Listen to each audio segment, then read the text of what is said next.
Okay, you all can slowly, mindfully come out of the meditation. Try to maintain whatever inner peace, inner calmness, and inner awareness that you have developed for as long as you can.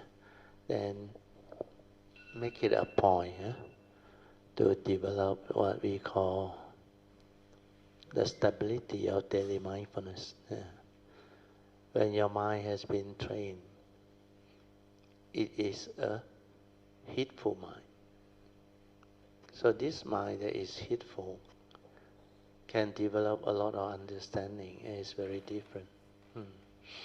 So you have to really determine to be heedful, to be aware, so that whatever you need to learn, to cultivate, you can do it. Without heedfulness, you can't. Because the Dhamma is pacetang, can be realized only by the wise, each for themselves, and it's beyond thought, beyond time. Okay, let us turn to page 48, transcript note, Unique Dhammakut 100. So just now we finished Unique Dhammakut 97. Then this one is Unique Dhammakut 100. Path to Nibbana, awakening through cessation of form and mind. This below transcript note was prepared by Sister Po Cheng, and Sister Eng Bee, to help others better understand what has been shared. It is also to help complement Unique Code number 97, where this topic, Path to Nibbana, sharing, was not shared. Okay. So to complement the Unique Code 97, we add in this Unique Code 100. So what happened was, Unique Code 100, it was done on another day, I think, 23rd November. The other one is the week before, Unique Code 97, 16 November. So as you all know, Unique Code 97 is to develop the initial wisdom born of first and second turning. Then this one, Unique Code 100, will dwell more into what we call the enlightenment aspect. Okay, I read to you this Unique Dhammakut 100. When one can see things clearly, or perceive how our ordinary mundane mind reacts, stir, and oscillate between the duality of like and dislike, which is sensual desire and ill will, because of one's wrong view or incorrect view leading to habitual tendency, then wisdom will continue to arise. So this Unique Code is very important. The key word is, when one can see clearly or perceive how our mundane mind. So this mundane mind is the mano that you have to arise. So this mano is for us to come to this existential world to live life. So when you can see how this mundane mind reacts, stir and oscillate between duality of likes and dislikes, because of our wrong view, leading to habitual tendency, then you can understand many things. Like I explained earlier on, you will come to know who are you, what are you, and how you function as a human being. So this part is very important. Okay, where is Manyan? Ingvi, you take over. Okay, so you continue after that. This above unique Dhammakot 100's cultivation can only be done after you have developed stability of mindfulness with clear comprehension, sati sampajanya. Otherwise, you can't, for everything boils down to understanding what meditation is. Understanding what meditation is crucial. To be in a meditative state requires the development of heedfulness. From heedfulness, understanding can naturally unfold. Therefore, the first thing cultivator of the way need to train is heedfulness. Anything that doesn't lead to heedfulness is not the meditation as taught by the Buddha, as Dhammapada verse 21 makes clear. Heedfulness is the path to the deathless, whereas heedlessness is the path to the dead. The heedful do not die, the heedless are as if dead. So unless you are heedful, you don't stand a chance. To be heedful, you must be ever mindful and constantly meditative, following Dhammapada verse 23. To be ever mindful, one must develop mindfulness first, then stabilize it to be ever mindful. These are very important understanding. Reason why the meditation as taught by the Buddha centers on developing this ability to be mindful or aware. Aware first. Centers on developing this ability to be mindful or aware first, meaning you have to quiet your mind and not think to prevent it from becoming actively and heedlessly lost in thoughts. You need to maintain silent inner awareness to allow all this existential world or phenomenal world of consciousness manifestations return to our inner awareness, nature, to realize our true mind. Our pure awareness or true mind can cease when one realizes Nibbana. This phenomenal world of consciousness arises from the mundane thinking mind.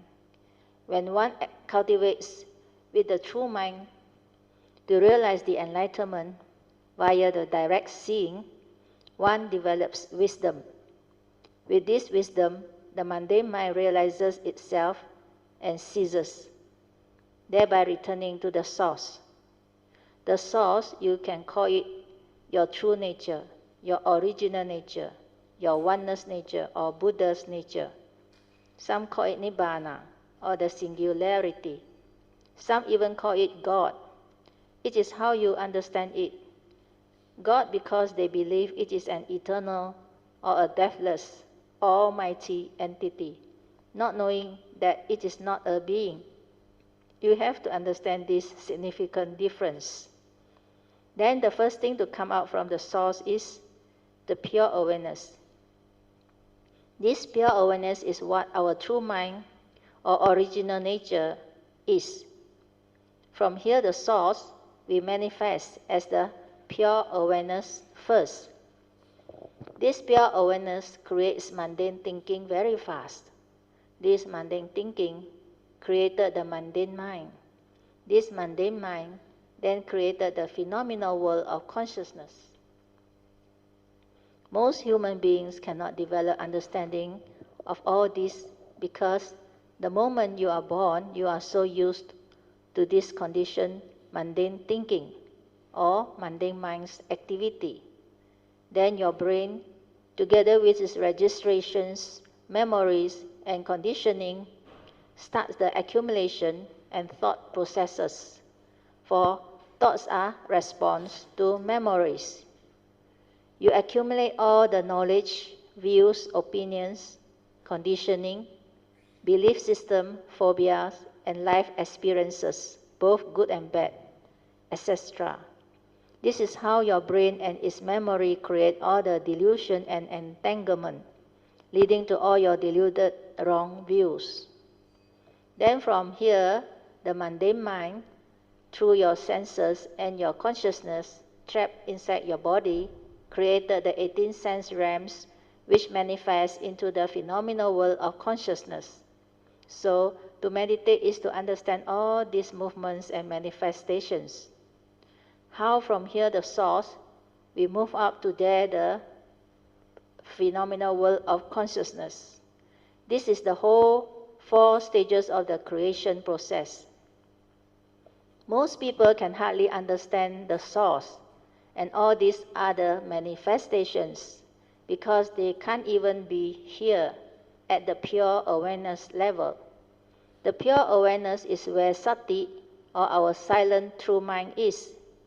Without thought, this pure awareness nature is naturally there, as this pure awareness nature is the first to come out from the source and was there all along.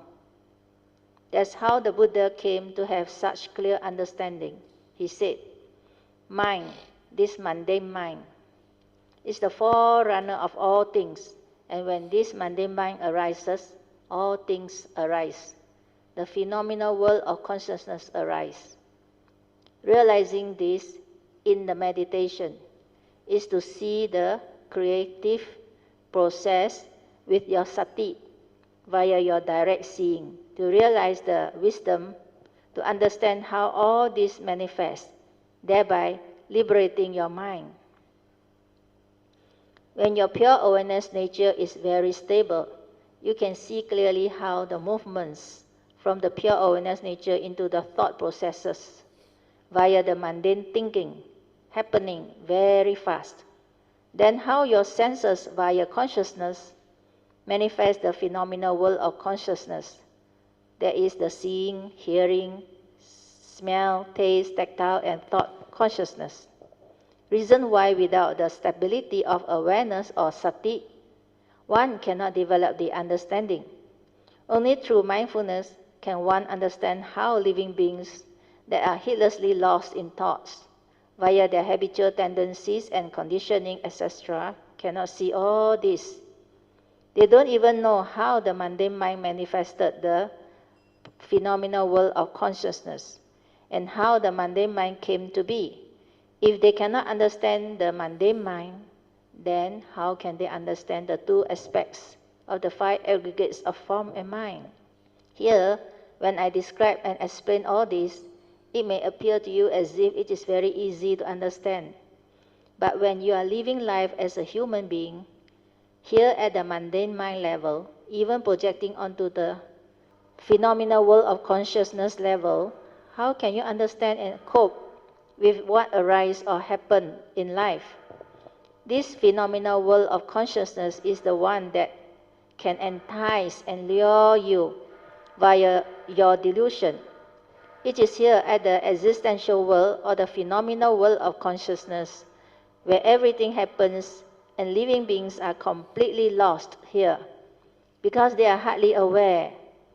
That's the reason why when you are here at the phenomenal world of consciousness level, everything has become a concept, an idea, and via your deluded thought processes, you will grasp and cling onto the illusionary thinking. Cling onto the illusionary. No, cling onto the illusionary phenomenal world of consciousness. Yeah. Thinking it is real. Yeah. Okay. Because you are no longer with the pure consciousness in sati. The moment you see, hear, smell, taste, tactily feel and think, you create sankhara sanya. Then via your habitual tendencies, you stir your mind and create the emotions.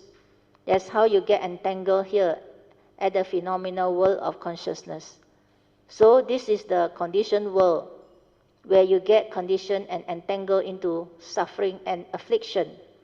Not able to see all this clearly leads to attachment, clinging, grasping, and holding on to things. That's how suffering manifests. But when you are aware from here, at the pure awareness, you can see how you fall, how the mundane mind creates all these wrong views, wrong thoughts, attachment, and entanglement. Through this understanding, you straighten your views to enable you to see things as they are and not get entangled.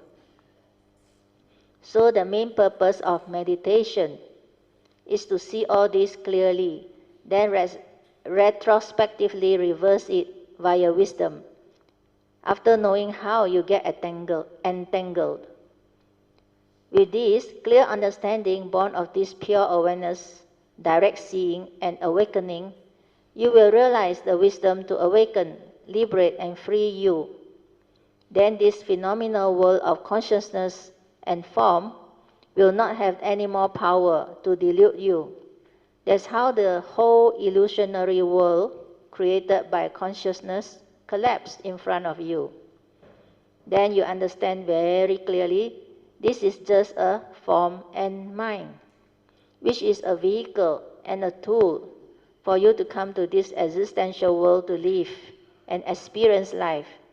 And you will also know how to use it to cultivate wisdom and perfections, etc. But this one, the mundane mind, is not you. This one is dependent, originating, condition arising, karmically conditioned out through your karmic nature. So these living beings or human beings is not you. It's not a permanent, unchanging entity. Understand this is wisdom and also the main intent of meditation. Hope all of us understand. Sadhu. Before we continue. So now, with this description, you can understand the four circle formation very much clearer and easier. So this four circle formation, so this one now, you can see better. So what is important is, this one is where the original nature, the Mahayana call it 本来的面目, means original nature, means since the beginning of time, it existed already on. And this one is also what we call the oneness nature. This source is this one. They also call it Nibbana, B-A-N-N-A, is it English? Double B, oh, okay. So this is where the source is. So here, sometimes they call it the true nature or the original nature. That's why sometimes the Mahayana, they say this is the original nature. 本来的面目 means originally, that was what you are. Then, for those who understand, this one is actually the oneness. Nothing is apart from this. This one is like the Tao. You know the Tao? Nothing is apart from the Tao, understand? It embraces everything. All the yin-yang duality, everything, it embraces everything. So the oneness or the true nature or the original nature is where this is. So when you talk about creation, what happens is religion, different religion, they use different expression or based on their own understanding, they come out with the understanding. Like certain religion, they say, God create, understand? So God create, but Buddhism say, from here, all arise, understand? So what is important is the understanding. This, people think is God. And this, people think is Almighty or a being. But it's okay, up to them. But as far as our teaching is concerned, the Buddha said, this one, you cannot understand one. That's why he said, inconceivable is the first thought of ignorance from the pure awareness nature, create all the so-called living being.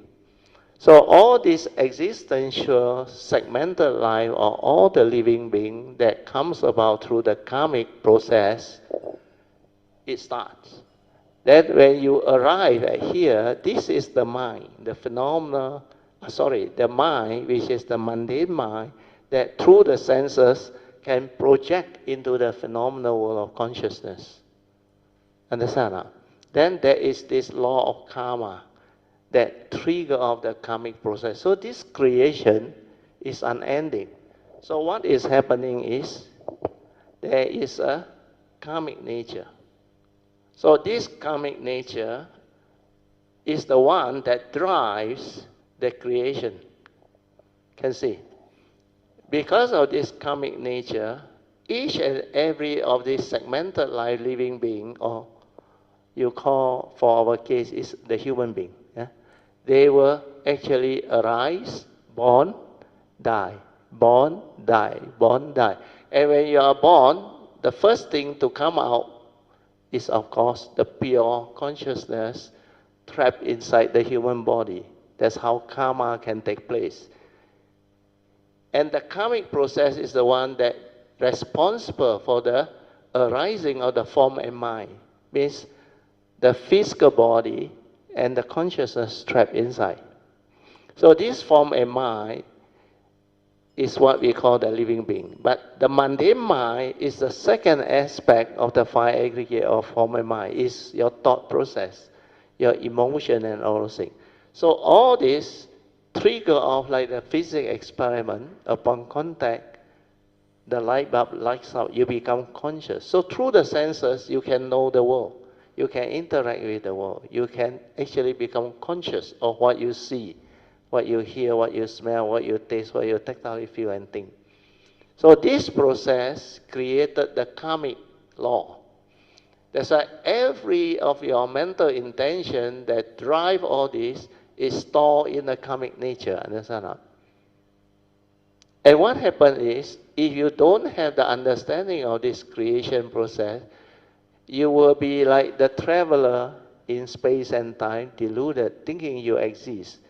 And the egoic mind continue to make mistake, create all the karmic consequence, then you cannot return. So this is what samsara is. This is why living beings suffer. Then to return, this is where the Buddha's teaching come in. Because after the long period of perfection from Virochana Buddha onward, they realized that all this, if you know how you arise, then you will know how to return. So to return, they say, you must cultivate another nature. Where do I write? Okay. This one is a pure awareness nature. Spiritual nature. Never mind, I rub off this one. Never mind, rub off this one. So here there is another nature, spiritual nature. Like just on the triangle. From here, the pure awareness or the pure consciousness, you go this direction, you develop the cultivation, then you develop understanding and wisdom. Then here is mundane living through the senses. So this direction is mundane living through the senses. So the Buddha realized the first thing to come out from this is the pure awareness nature. That's why you must detect this. You must be able to realize this. Otherwise you cannot cultivate. That's why from here, the pure awareness nature, the first thing to come out, you develop the direct seeing. So here, the direct seeing can allow you to see things as they are. And this direct seeing is to see how your mundane mind functions. Understand? That how it actually creates the delusion to entice you, to lure you, and make you believe that they are real, that you exist. That's why the three evil roots start to play and karmic come into play. And when this happens, living beings, they are trapped within the 31 plane of existence and they cannot free. So what happens is, with this pure awareness, you see how you fall. That is what Unique Code 100 is all about. When you can see from the pure awareness nature how your mundane mind stir, oscillate, and develop the reaction of mind to create like and dislike, or the duality, envy, jealousy. All this is how suffering come to be. So when you see, you develop the wisdom. So this W, either U, which is understanding, or wisdom. When this wisdom arises, then you can use it to live life. This direction. Then when there is wisdom, this awareness that has develop the direct seeing, to develop the wisdom, can enable you to live life. So this one is what we call heedful living. Heedful living. So this mundane living leads to heedless living. So when you understand all this, when you develop the wisdom, what happens is, this wisdom that is developed here enable the mundane mind to realize itself, understand not? That this is all not real, delusion. So when it realizes itself, what happened? Sure lah. Understand not? Like I came to know, think also like that, don't think also like that. Then the fellow sees because it's a phenomenal world of consciousness, dependent originating, condition arising. This is the existential world. Like the Diamond Sutta, 一切有为法. What is the meaning? Everything is conditioned Dhamma, understand? We are living in a conditioned world. So everything that arises is dependent originating. Dependent on condition, it arises. When condition continue to exist, it sustains itself. When condition cease to be, it ceases to be. You can follow? Very good. So once you understand all this, like you understand the secret of life, that is what Unique Code 100 is all about. Understand? When you can see all this, then you know who are you, what are you, and how you function as a human. Then you realize this fellow is not real. Understand? Then why you deludedly let this fellow create delusion in you and let you suffer? That's why you liberate your mind. When you liberate your mind means you transcend this mundane mind. You realize the whatever realization which is the wisdom that is beyond this thought and beyond time. So you return, cease and return. Then when it returns, pure awareness also cease. Otherwise you cannot come here. But there is no being to come here. What they don't understand is this pure awareness is not a being. It's a nature. You know what is a nature? Isn't it? No word, nothing. It's the unconditioned. So this one, because of the karmic law, because of creation, that's why the Surangama Sutta says the first thing to come out is the primordial mind. Understand? Like the Buddha said, from here, the primordial first thought of ignorance starts from here and created this whole creation. And for so long, aeons and aeons, and maybe billions and billions and billions of existence. And this universe has been like that for very long. So when you understand that there is a karmic nature based on the Buddhist teaching, then there is a spiritual nature also based on the teaching. So whatever you cultivate this direction, your perfection, your understanding, your virtue, your wisdom, everything is stored inside here. Otherwise, this creation process, every segment you come, you are different. Understand? Sometimes human, sometimes non-human, sometimes deva, sometimes don't know what. Animal rhyme got a lot of type of chicken, a lot of dog, cat. You choose. A pig also. Animal, horse, lion. Every day you can choose. So because so many of these come, every segment of your coming, which one is you? You mean everyone is you? When I say you human being, you do well, yeah lah, that one me. Hey, past life you dog, you can accept or not? You sure be like, how can I not so bad lah? How can I be a dog? But dog is so much better than other hell rhyme, understand? Your dog is at least the animal rhyme. So you have what they call the asura. You know what is asura? Demon. Demon is dominated by what? Anger, hatred, the evil root. That's why the non-human, there are a rhyme of beings that exist in the demon rhyme. The Buddha called it the demon rhyme. So this demon rhyme is very near the lowest deva rhyme. Understand? So sometimes they fight. If you read the Theravada Sutta, there's a lot of story there. So demons, they have some spiritual power, understand?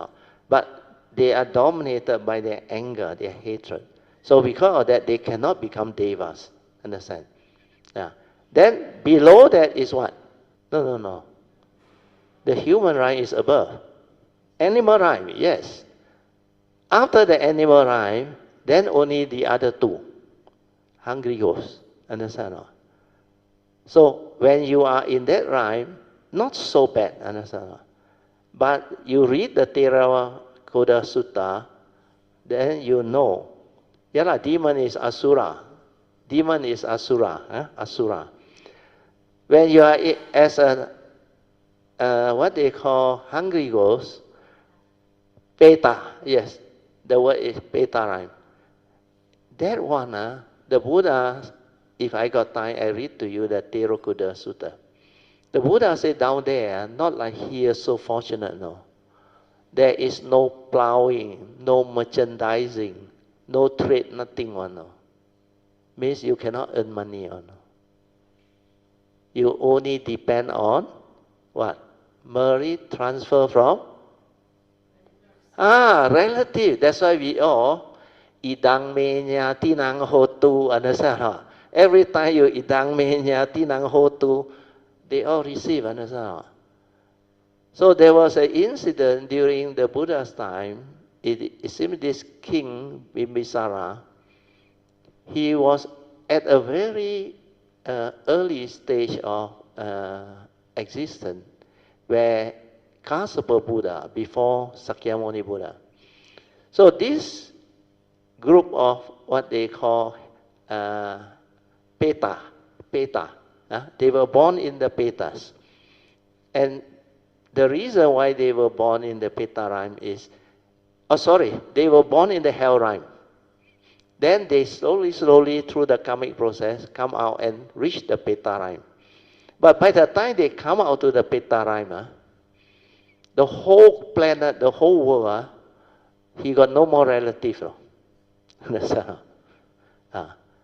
So during Kassapa Buddha's time, these people cannot understand why when Kassapa Buddha came, they all do offering. You understand? The Sangha offering, especially the Sammasambuddha Sangha.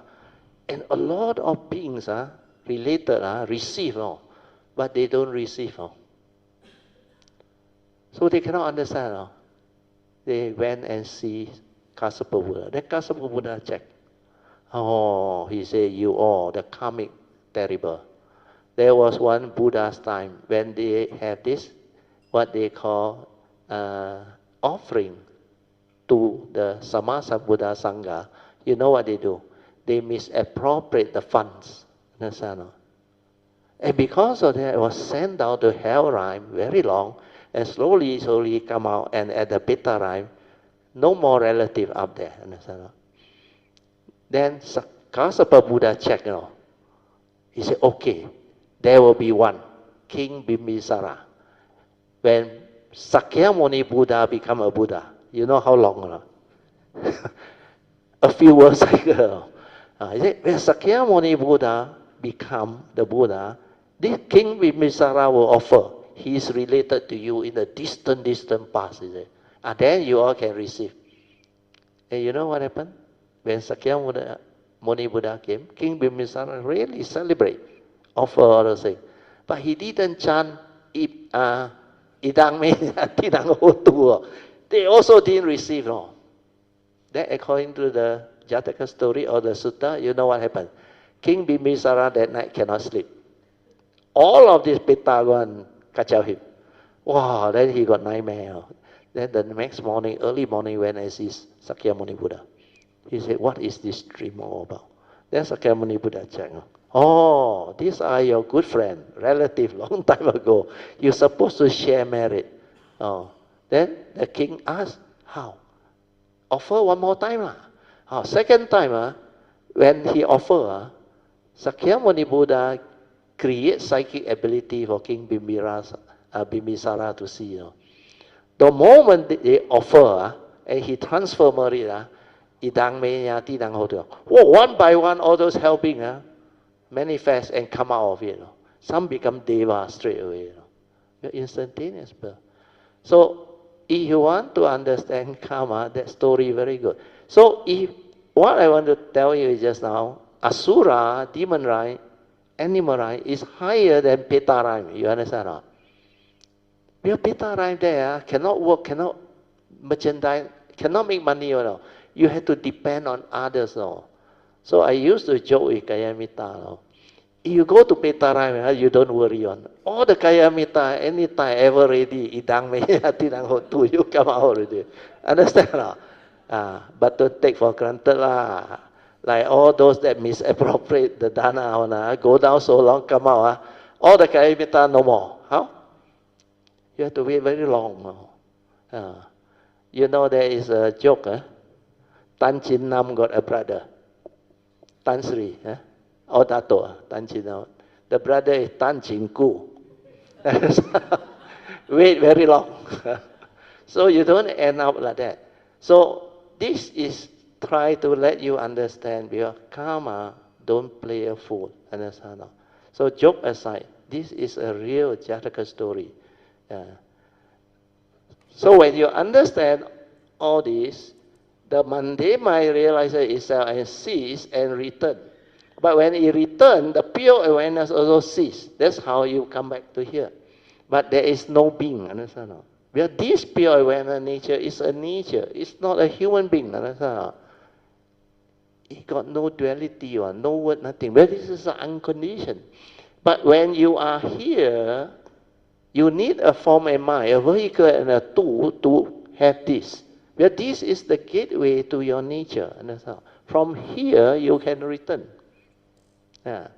But if you have not perfected this until you become Sama Sambuddha, if you sainthood way become Arahant, you also cease here. But it's not you lah. Because this one is not a being. Understand? The mundane mind realizes itself. This entity is dependent originating, also not a permanent unchanging entity. Understand? Every segment you come, which one is you? None. So this one, let's say that life, you become Arahant and beyond, there is this. Then you realize Nibbana here. After you realize Nibbana, what happened? The form and mind no more. The karmic process all no more. You also have a nature, understand? But your nature is so small, understand? Whereas this Sammasambuddha, this nature is the Buddha nature, you understand? So this is how that teaching can let you understand all this. So if you believe this is God create, up to you, understand? But to me, this one and this one is the unconditioned. You cannot talk about it as it's not a being. So what is happening is here. Understand? This mundane mind, phenomenal world of consciousness is subject to what they call the karmic process. Understand? So if this is subject to karmic process, and what governs life and existence in the mundane mind and the phenomenal world of consciousness, these two here to here existent. Understand? This and this is within the existential, but this PWC is where the real existential world is. But this is the in-between one, understand or not? Where this one come out, create this one. So what happened is, when you are here, if you look at this whole process, they are governed by what? The law of nature, understand or not? The Pancha Niyamas. So, what happened is you will come to understand that there are this nature's law that governs life and existence, and so on. So if you say God is nature, then God create, correct? Understand? We are from nature you come on, correct? God create you in the image of God. We are from nature you come on, understand? If like that, then correct. All these are the real understanding. But people who don't have the full understanding, they cannot understand this. They cannot understand this. They have to create something here. Understand or not? Almighty to create. And this one is, to me, nature. Understand or not? From nature, everything come to be. Then the Christian teaching, man is all actually living being, not only man, created in the image of God.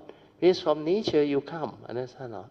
And all of us are nature's manifestation, understand or not? So he said God create means nature through its law created all this. And then it match, understand or not? And the first thought of ignorance, you know what is that or not? In the Christian teaching, in the Garden of Eden, what did they say? Adam's apple. He eat the first fruit that give rise to the knowledge of good and evil. Understand or not? That is the duality. Understand? The knowledge that give rise to the good and evil is this mundane mind. Stir, react, create all this movement. Understand or not? So Ajahn Buddhadasa, not bad at all. He explained this law, what I told you, the fruit that give rise to good and evil. He said, if you understand it that way, then correct, he said. Yeah. That's why I like the way he writes. His book is quite good. So hopefully, with this, you all can learn something. Understand? Sadhu, sadhu, sadhu. What's the time now? We only supposed to have 1 hour. Still got 1 more hour. Oh, like that got time. We continue. I thought I must end already. Okay, we continue. The other thing is, when you had developed the ability to be here at the pure awareness, you must use it to cultivate heedfulness, to develop the direct seeing, to insight into phenomena, to awaken to the 3 universal characteristics of anicca, dukkha, and anatta. Then wisdom will manifest to liberate the mundane mind. This mundane mind that realizes itself will cease, because it knows this one, the mundane mind, is not a reality. This is the deluded mundane mind that creates havoc when you don't have Dhamma. When you have Dhamma, this mundane mind listens to you. If you want it to be silent and aware, it will just do that. Then it will cease when it realizes itself, completely cease. Then it reaches at the source. When you are here at the pure awareness, you can develop the sainthood enlightenment. The initial first state of sainthood is Sotapanna-ship, followed by Sakadagami, second stage of sainthood. Then Anagami, the third stage, and Arahanta, the fourth stage. This sainthood way is relatively easier, but to go further to develop the higher cultivation, the Bodhisattva way, you cannot just have a glimpse of its cessation at the pure awareness level. You need to stabilize this pure awareness, then locate the gateway to your nature. You need to develop the stability of mindfulness, to stay at the heart area and let the nature detect or locate the gateway into your pure nature and the source within. That movement within is the Bodhisattva way cultivation, which is the higher supreme vehicle cultivation. Once you can develop the cultivation at this pure awareness stage, this awareness nature will evolve to become more and more prominent, more and more stable. Then the internal transformation, which is based on the fourth support of trust, will follow and become very clear. Trusting your pure awareness nature to do the meditation by itself, without the interference from the thoughts or memory, is the ultimate cultivation. From then onward, you will cultivate the 5 stages of body-mind development to complete the Bodhisattva way cultivation. How from the first stage of body-mind development, where you sincerely, via faith and understanding, develop the aspiration to plant the body-mind, to go this way, by taking the 4 basic vows of a bodhisattva.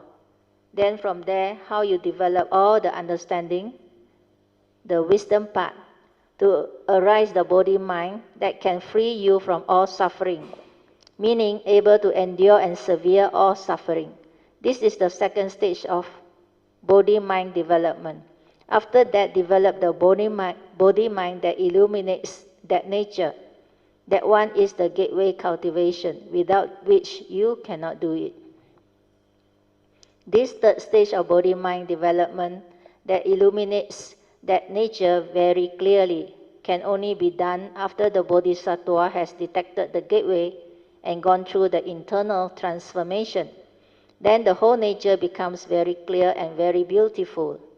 Words cannot describe it. That nature is beyond words, beyond thought, and that one will keep on evolving and transforming, keeps on developing the wisdom.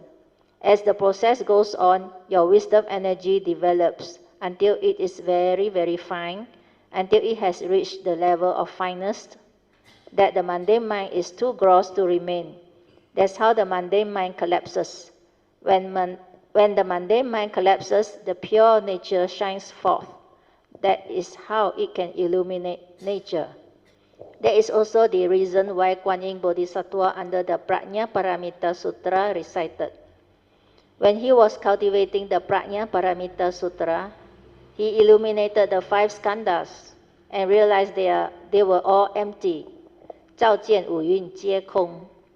This means he realized the third stage of body-mind development at that time, meaning that nature has become very clear. Then when you are at the pure awareness, with that understanding born of that nature's clarity, these 5 aggregates of form and mind will become very clear to you. That's how he 照见五蕴皆空, meaning he realized that the 5 aggregates of form and mind were all empty, not real, not a permanent unchanging entity, no reality at all. This pure awareness is not a being. It cannot come out and live life. This you will also come to understand as a cultivator. This is how the whole cultivation can be understood, via Brother Teo presenting to you, all of us, all these 4 circles formation. When I draw these 4 circles to represent the 4 stages of creation or manifestation in simple formation, it is easier for you all to develop the understanding. That is, from the source, the first thing to come out or arise is the pure awareness. Then how from pure awareness nature, we develop the awareness-based cultivation, whether it is a sainthood way or the bodhisattva way. This one at the pure awareness nature level, at the pure awareness level, a lot of work is to be done. This is your true mind, your meditative mind, your silent mind. This one, the pure awareness cultivation, very few people can understand the cultivation or do, or can come to it. For those of you who can have this understanding, you better go all out to develop it.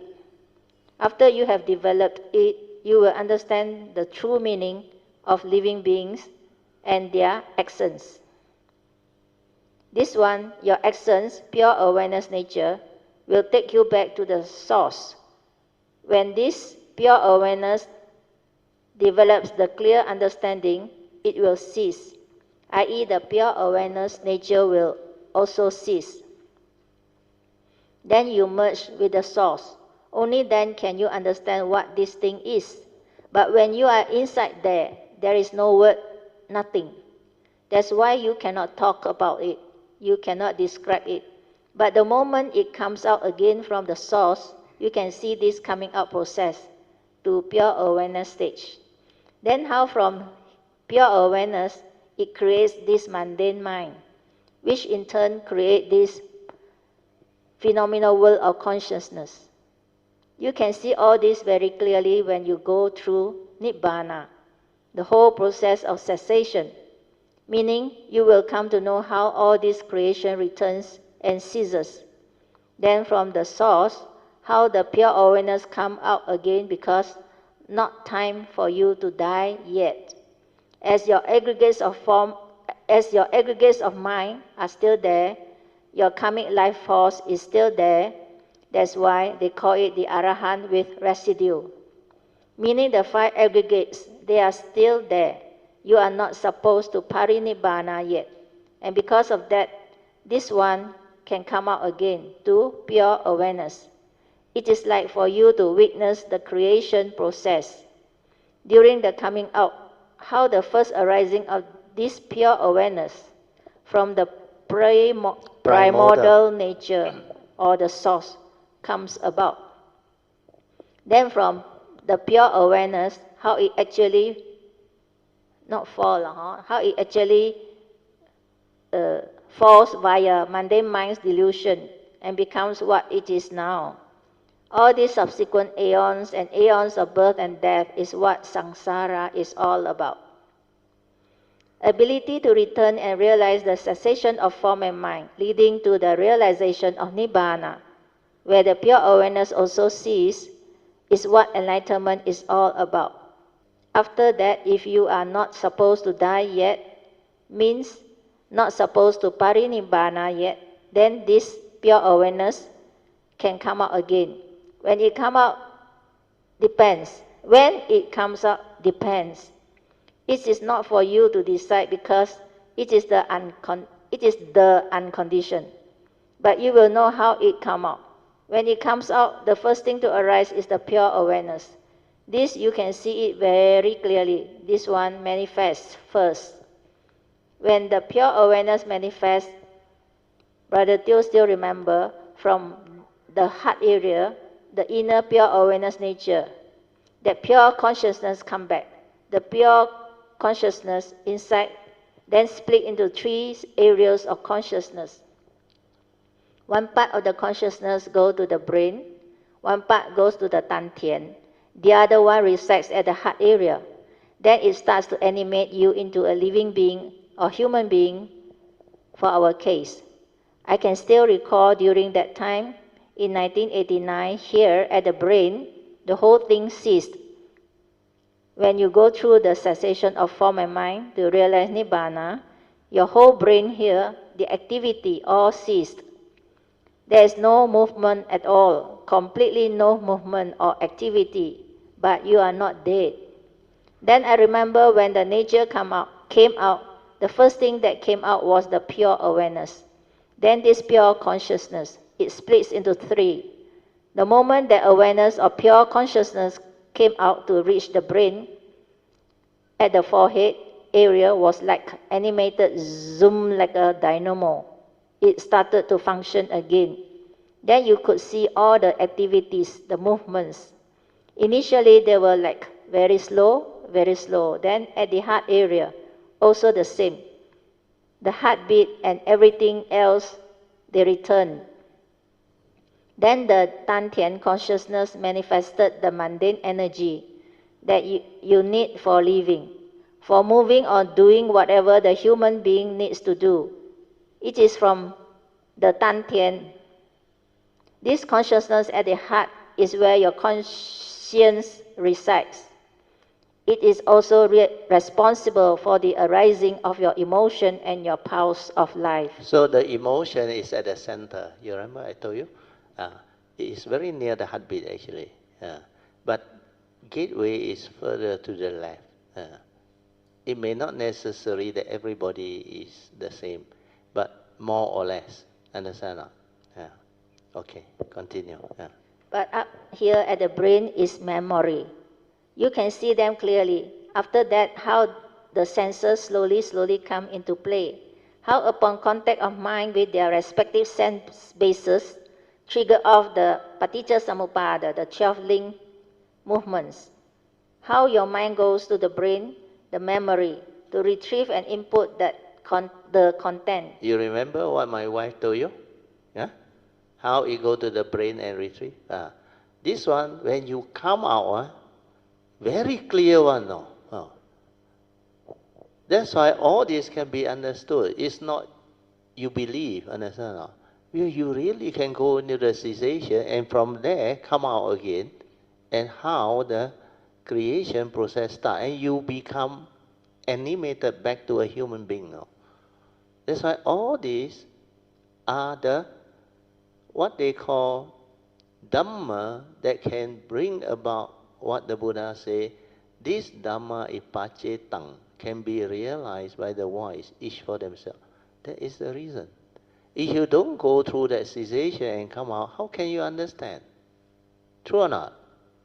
Yes. Okay, continue. But before you have the Dhamma, the heedless wrong thoughts will be inputted instead. But after you come out from that realization of Nibbana, your understanding will be there. It has become very different. Then it is like you know it is coming already, how the creation process starts to animate you into a human being again. That's what I shared with you all when I came down from Cameron Highlands meditation retreat in 1989. I was on the bus, I saw how the sense data came in, like in slow motion, slowly. Then how it started to develop the movements and created the manifestation of the mundane mind activity again. Means how I went back to normal human consciousness again. Initially, its awareness nature was very deep inside. Then when it came out, it was still fairly deep. Then I saw how all this manifests and start happening. After that, how I came out of the meditation. Then how I came out of the retreat. I saw them all. That's why I can now share and teach you all. Because the thing that happened at that time was so clear, so vivid, and so beautiful. All the links, everything was very clear. It is like everything was in slow motion for you to see. And that clarity was so vivid. That's why that nature was very different. It's very beautiful. That pure awareness nature, that thing that came out and manifested all these movements. But most living beings cannot even be there, be pure awareness level. Not to say to experience what happened, the whole process of its cessation and coming out. That's why it is said, after you go in and come out, you will become very different. Then whatever people tell you, you won't believe them anymore because you know what that thing is. Hey know you and hey know me. There is no such things as a being inside there. Nothing.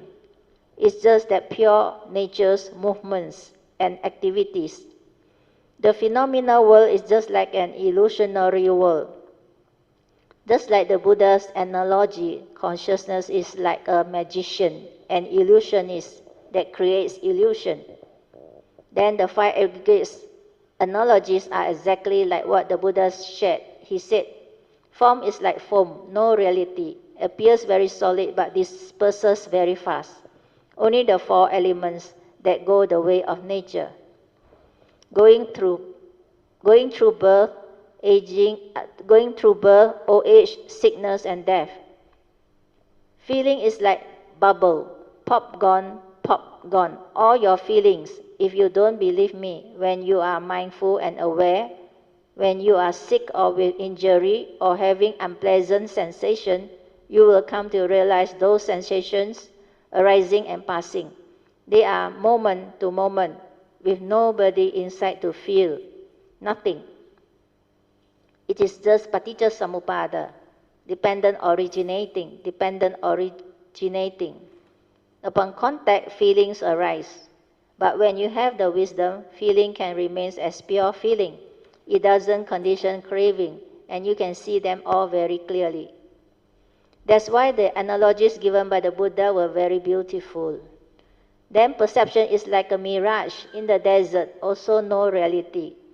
Every image you create through your seeing consciousness is like very real, isn't it? Let's say you open your eyes, everything within your seeing consciousness will appear, as if created, like very real, very solid. You can see all the colors, shape and form, everything within your field of seeing consciousness. Then you can describe it with full detail, as if it is very real. But is there any reality? The moment you close your eyes, this whole creation is gone. That's why it is just an image, like a mirage, appears so real, but you cannot own it, hold on to it, because all these are dependent originating phenomena. The only reality is within the moment, and how stable is the present moment. Split second is gone. Split second is gone. That's why I used to say, everything can only be recalled through memory, 往事只能回味, which implies no reality. It is just an image, consciousness. And through the brain, the memory, you perceive it. So how real can perception be? That's why I said like a projector creating the film show on the white cinema screen. It is blank with nothing there. But when you are watching the movie, the video or the film show, it is like so real. The sound and its multimedia effects, colors and all those high level of sensuality manifestation, they are so luring. That is what delusion is. When you don't have the Dhamma understanding, the direct seeing and understanding of what is happening in life. Then, of course, Sankhara is the most difficult to understand, and yet it keeps on manifesting. All of your mind state, all of your mental activities and thinking, your plannings, your scheming, your mental intentions, emotions, fear, worry, anxiety, etc., they are all part of Sankhara. Everything your mind can do, everything that your mind can do. Then consciousness is like a magician. After the magic or illusion comes out, only the consciousness appears. But the brain, through its deluded sankhara activities, deludedly input the wrong content and give rise to wrong perception, to grasp and cling onto the phenomenal world of consciousness. That's how entanglement comes to be. Initially, like the Buddha said, in the seeing, it's just the seeing consciousness. No one to see, no story. Do you understand? Like the newborn baby's pure seeing, pure hearing, pure smell, pure taste, pure tactile, and pure thought. No content. Can you be in that state? Only enlightened beings can be in that state. Normal living beings cannot. Okay, so today I think the sharing is enough. Let us all rejoice. Sadhu, sadhu, sadhu. Good. So this one you should thank Po Cheng and Ingbi. They did the transcript. But this one actually, after we started that book, then we realized the title is Path to Nibbana. No? But the subsequent week sharing has a lot to do with that. No? So that's why we plucked that one over. And that one is not the whole talk. No? That one is just towards the end one, no? To explain all that. And I also don't know how it come about also. Maybe like Eckhart Tolle said, the book want to come out. That's why the whole thing come out. Then I realized I can put it inside. So initially, the whole of the Thursday class talk on the 16th November is only Unit Code 97. Then we add in Unit Code 100. The 1 week later on, 23rd of November 2023. And that 23rd one, we only take out that last part, I remember, which is talking about all this four circle formation, the nature, the cessation, and all of it, and how the whole process actually can happen. So, hopefully you understand. This is nature's condition as well. And this sharing, I'm not supposed to share one, because I don't think anybody at that time can understand. But the funny thing is, Kayamita force moved so fast over the last few years, especially after the website came out. The website came out in 2017. Ever since then, the understanding of Kayamita becomes so different. And the Thursday class sharing all becomes so different now. Then when all this come out, that's why I say if you can do a transcript on it, it will be very good. And then they all volunteer, they do. And then the book come out. So now with the website, in future, when people read about this and understand this, a lot of people is going to progress. and develop the understanding, especially the awareness-based meditation. Okay, so we finish. What time? Oh, still got half an hour plus. Okay, good. The last book. Yeah, this one. Ultimate Realization to Transcend Life. Can. Pass the mic over. For Sunnata or emptiness, which circle would it be? Empty of form? Okay. Nancy, thank you. Thank you for the good question. You see, when this one come out and create the phenomenal world of consciousness, you remember Guan Yin said, 五蕴皆空. You understand not? The five aggregates of form and mind are empty. Means this creation process is not what you think, not real.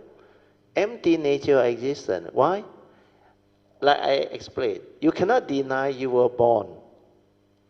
And after you were born, you go through life until now. Understand? Can follow? Nancy? Is it real? Definitely not real. But it does happen, isn't it? That phase of life, every moment that you live, they really happen. Understand? But that is the past. Understand? That's why 往事只能回味. Everything that happened in the conditioned world, you can only recall through consciousness and memory. Understand? Without the mind to actually remember and recall through memory, all this didn't exist. You understand? So let's say a human being, we pass away. Okay? In the enlightened case, maybe parinibbana. So let's say you only got your usual siblings, your parents, maybe your parents also by then no more. So the younger one is your niece, your nephew, or whatever. And you have a lot of friends, or people that know you.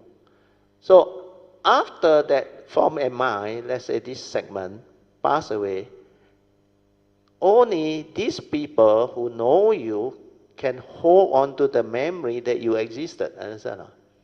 After they are gone, you become a nobody. But nobody can remember you. Understand? So this is exactly the meaning of emptiness. Empty of existence value. No reality. Understand? Empty nature of existence means existence, as real as it can be, is only within the moment. No? Appears so real. No? But it is actually not real. Empty. Why? He know you, he know me. Understand? Yeah. My daughter want to add something. Yeah, every time the topic comes to emptiness, I always have one part to add. Because it looks like everything is empty, so it has no meaning. But actually for me, it is so transient and so fragile. Split second and it is gone. This moment is so very precious. The people I'm around now, any second, tomorrow, the next moment, they can be gone. That is why it becomes so special that I have a moment with all of you. That is just one example, one moment. Everything that is empty in our PWC, it is transient, but doesn't mean it has no meaning. It is very special because it doesn't come again. And that is why I find so beautiful, although it is empty. I hope this helps. Very good. So you remember, I say it in a different way. I always told Ing there, even though it's unreal, but there is such thing as life, existence. Even though moment to moment it passes by, appears so transient, but there is life. Understand? Otherwise, how did the sutta, Kuan Yin Bodhisattva, realize when you realize true emptiness, life become wonderful. So, to me, don't be gullible. Don't take the angle there, everything unreal lah. Forget about it lah. Like my classmate used to tell me, money not real give to me lah. But there is such thing as the reality of life and existence. Understand? First noble true reality. And there is the karmic process. That's why living being cannot understand. There is I think in the early day I watched this film show. I think Hong Kong series. 真真假假. You heard of it? 真真假假. You heard of it before? You think it's real, but it's unreal. You think it's unreal, but it is real. It depends on who perceives it, understand? Whether you have the understanding to understand it or not. When we open our eye, like what I give you the example, okay, now your eye open, right? What do you see? Through your seeing consciousness.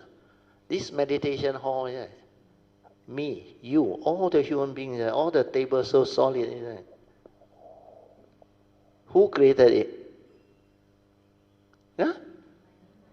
Your mundane mind, that's how. They say you are the greatest creator.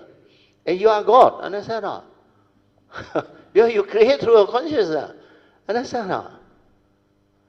So, to me, if you understand this, through your senses, that's why the Buddha says consciousness, this so-called aggregate of mind, it's like a magician. It creates magic. It creates illusion for you to see, like real, very real. Close your eye. All gone is there. Then how real can it be? How you come to know? Through your mental perception, understand? Then your memory, understand? The content of consciousness. See it. Wake up. Everything no reality. Apart from your senses and the consciousness, like the film show on the white screen, understand? End of the show, what you see? The blank screen, understand? But in between, wow, 有头有尾, understand? Everything like so excited, understand? With the sight and sound, color and the multimedia, the sound effect, everything. And you're willing to pay money, to go and see. And come out, someone can talk about it, Even inside, they enjoy the thing, Then, in between, of course, you're excited. But towards the end, that stupid director, why do the ending like that? You could have been better. See, who is the one that comment and say all this? Your own mundane mind. It depends on who perceive the thing, who see the show. Everybody is different, and the comment all different. So see this. So Nancy asked a very good question. Where did the emptiness fall in? So now you understand, isn't it? This one is the unconditioned. No need to talk about emptiness, understand now? Where is the oneness? Then, beyond thought, beyond word. You cannot understand until you realize it. By the time you realize it, you know more, understand? It was never you, understand? You need this to access the gateway, to develop the wisdom. Then this follow, you think is you, realize itself and cease. Then who realize Nibbana? Nobody, understand? It's just the creation process. You understand, finish. Understand? Because the thing that is been understood, wisdom, enable the mundane mind to realize itself and cease. Because you realize all this not real. That's why empty, Nancy? Empty nature exists. So, anatta is a very good one. Anatta is actually, the meaning is very deep. It's not only non-self. Non-self is a small part of anatta. That's why you realize in the morning chanting a lot. Rupang anicang. That one you can understand. Form is impermanent. Then why did he say Rupang Anatta? Is form a human being? If form is a human being, then form can be Anatta. But form is not a human being. How can you say form is non-self? The real meaning of Anatta is form is not a permanent, unchanging entity. Where it's dependent originating, understand? Condition arising. That's why it's not a permanent, unchanging entity. So this form and mind also, the human being, also not a permanent, unchanging entity. But the Buddha, in order to teach the 5 ascetic, he said, this is not self, understand or not? If it's self, it will not go the way of nature that leads to suffering, misery. Then you can say, this is me, this is I, therefore I want it to be like that, like that, like that. Don't get old, don't get sick and die. That's why he used that. But in his teaching, his paticca samuppada, actually dependent origination, the law, override everything. And that is what anatta is all about. And the anatta is also empty nature existence. Because it is impermanent, understand? Not a permanent, it's dependent originating. That's why it's empty, no reality. And he know you, he know me. That's why he wants to use non-self, is because you believe this so strongly, understand? So actually the Theravada teaching, when you penetrate anicca, dukkha, anatta, you penetrate sunyata, understand? No different. So can you all now follow? Nancy, okay? Sadhu, sadhu. Louder lah. Okay, any more questions? Very good question, thanks, Nancy. Anybody got anything to ask? Otherwise we continue with our new book. Who is next? Manyan. Okay. Beng, you want to ask? Ken? The yellow card. Okay. Yellow card, C. Okay. To cultivate wisdom to help liberate and take across all sentient beings.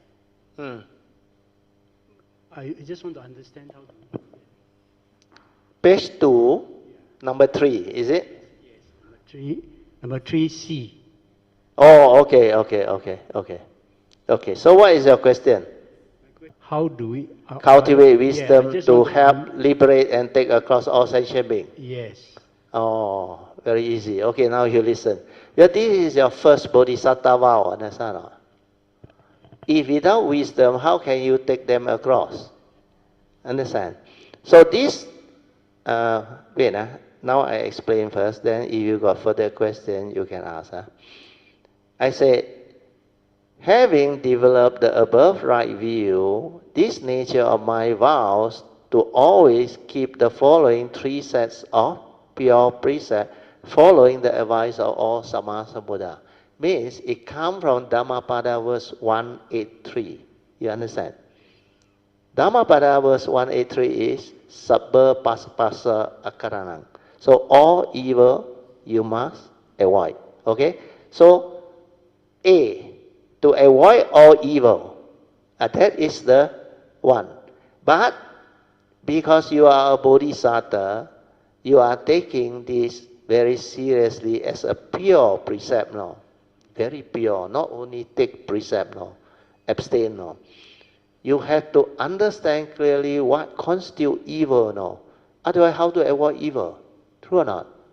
So these are more elaborate understanding of the advice of the Buddha. So number 2 also same. To cultivate all virtue and blessing, leading to the perfection of them all. That is the extra one. We are under the Dhammapada verse 183. It is Sabba Papasa Akaranang. Then Kusalesa, Kusala, wholesomeness, Upasambadan. Wherever there is condition to do. But people just stop there. If you go the Bodhisattva way, you're supposed to perfect all this. Understand or not? That's why you need to perfect them all. Understand? Leading to the perfection of them all. So what is the third advice of the Buddha? Purify your mind. Is, like they say, the sainthood way. Finish? Enough already lah. A lot of people tell me they very contented with sainthood way. Your first stage of sainthood, guarantee arahant already. Maximum 7 life. Understand or not? No harm. The individual choice. But the thing you have to understand is, you purify your mind to cultivate what? Wisdom. True or not? And because you have the vow as a bodhisattva, the first basic vow is this nature of your vow to take across all living beings to the other shore. Understand or not? So you develop the cultivation of wisdom to help liberate and take across all living beings. That's how it come about. Can follow? Okay? Sadhu, sadhu. Yeah, very good. That's why Beng Fwee asks, whatever you not understand, or you don't understand, or you're not sure, you can ask, don't worry. Like Nancy's case, Beng Fwee's case, it's very good. Where you ask, you clarify, then I explain. Okay? Any more? For the time being, no more. Okay, continue. We try to finish this book so that we have more time, then more Q&A, more sharing and other things. Okay? Because tomorrow our schedule need to change a bit. 2 to 3, I think we cannot have any sharing. We have to wait for Fa San Sifu, Tang Chia. We have actually made appointment with him to come out and express our gratitude towards him and the temple committee for allowing us to use this place for our annual retreat. And it's so conducive. So we would like to sincerely thank them. Then at the same time, we haven't paid respect to him. We make use of the opportunity to pay respect. Then normally we also, on behalf of all, Pamasuri will lead you all to ask for forgiveness. There is a Mandarin and English version. Normally Sui An do Mandarin English, so you have both. Ask for forgiveness. Yeah, is it Mandarin and English? No English, No, Sui An got a sheet of paper translate out. No need to ask from him lah. You all. I thought Sui An got one. Oh, he haven't given you you better text him to ask him to send to you. Ask him for forgiveness. The retreat book at the back has it. Yeah lah, Sui An compile one from what we have last time. Is it in the chanting book? Chanting book one is my version. But they all got a Mandarin one. It's also same one. Retreat chanting book has it. Turn to page 67. Retreat chanting book. Yes. This English translation enough. Enough. No need to use Sui An. Sui An one he create himself one. This one enough I think let Pamasuri read through one time, the Mandarin.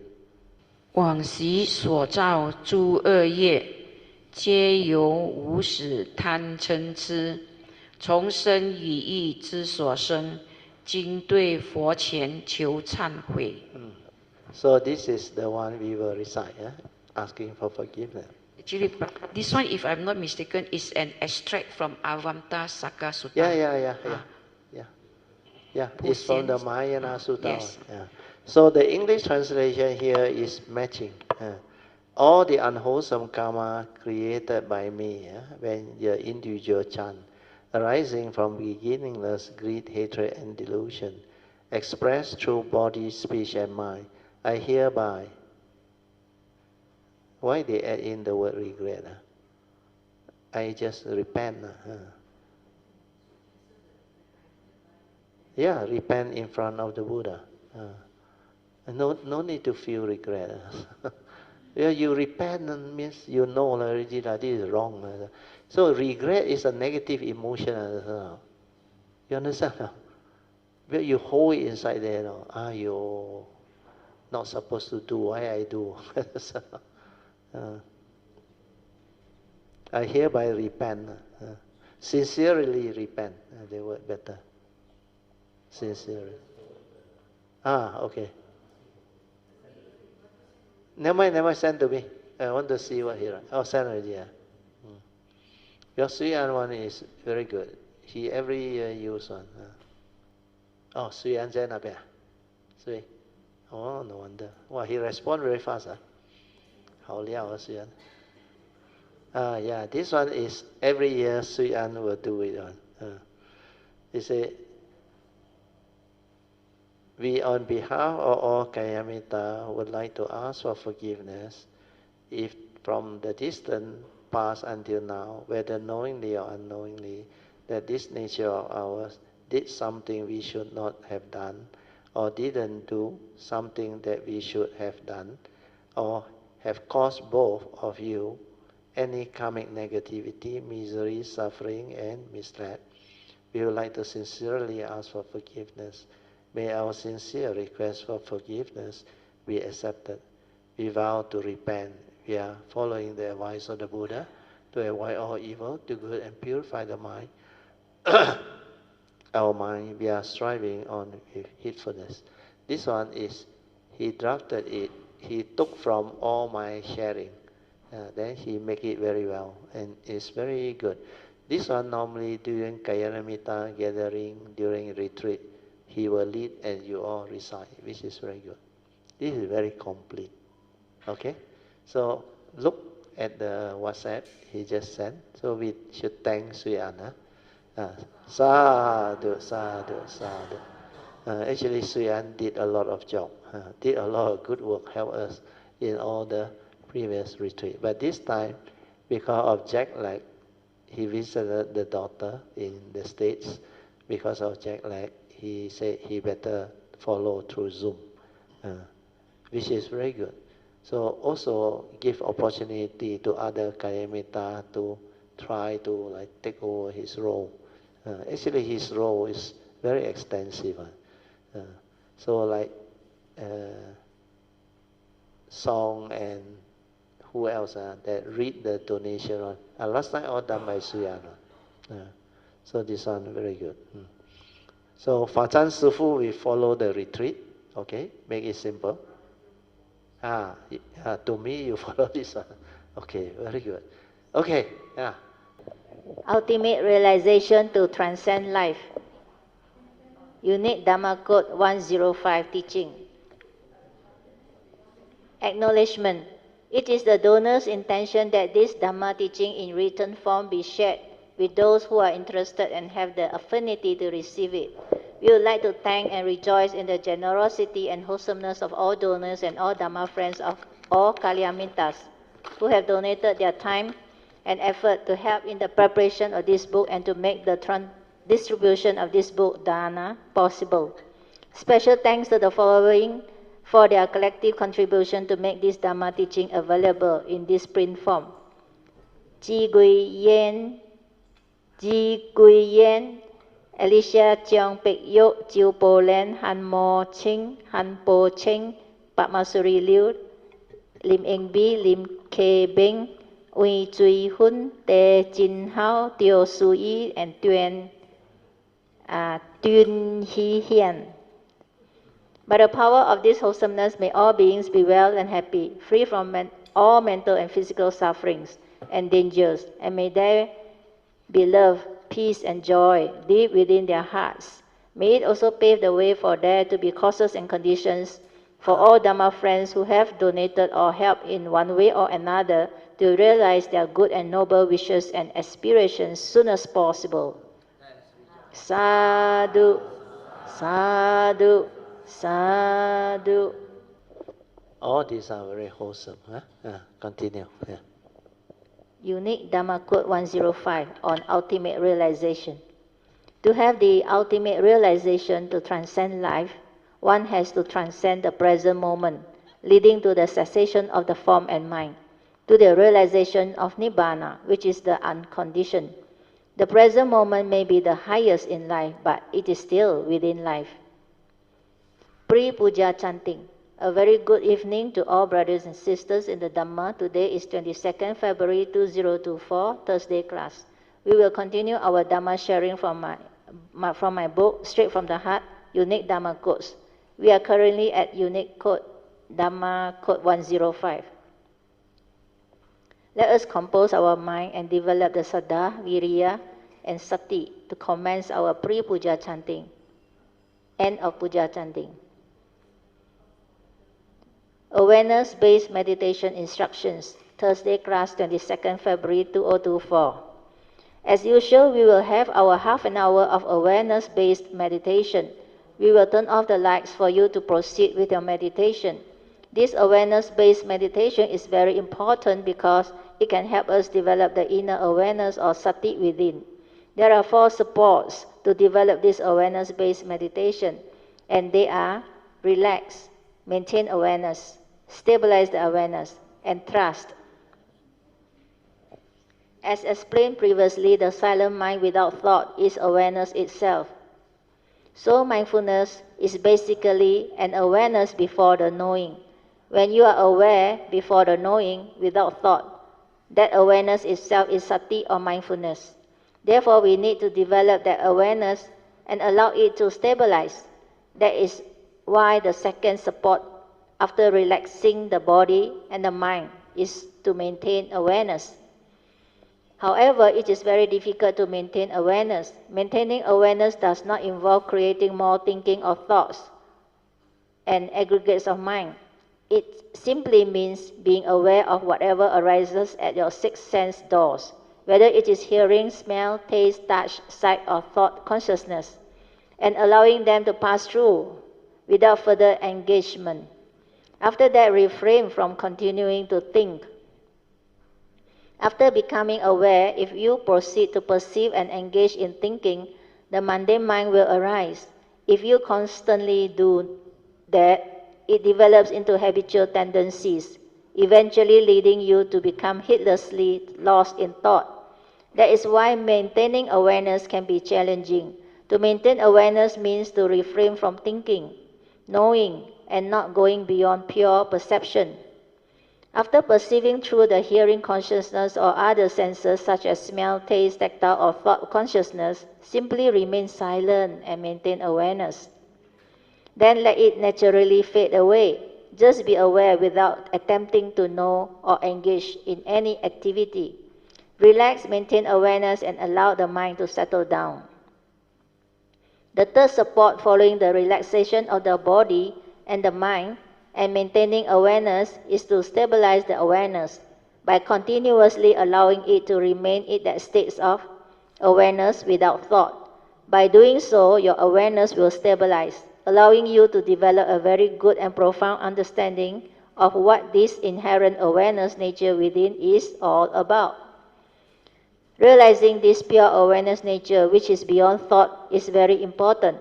However, this pure awareness nature is closely intertwined with thoughts. As thoughts arise very quickly from this pure awareness nature. This is why many people lacking proper understanding cannot realize pure awareness. They are accustomed to their mundane thinking mind and the thought process. They rely heavily on the thought process and they think a lot, as they have been conditioned to do so since birth. Without thought, they feel they are unable to function or live life. These factors contribute to why most people cannot develop this inner awareness to be mindful and to be aware most of the time. Understand this and you will make progress. Now I will allow you to develop the awareness within on your own. Remember the first 3 of the 4 supports. Relax the body and the mind. Maintain awareness without trying to know or do anything. And simply just be aware, and then stabilize your awareness. Amy, where are we now? Page what? Page 6 now, the first line. Page 6. I think we have to end. The time have. I just heard the alarm. Oh, page 6. Which paragraph? First line. Now I'm going to read. Oh, okay. Okay, we stop here.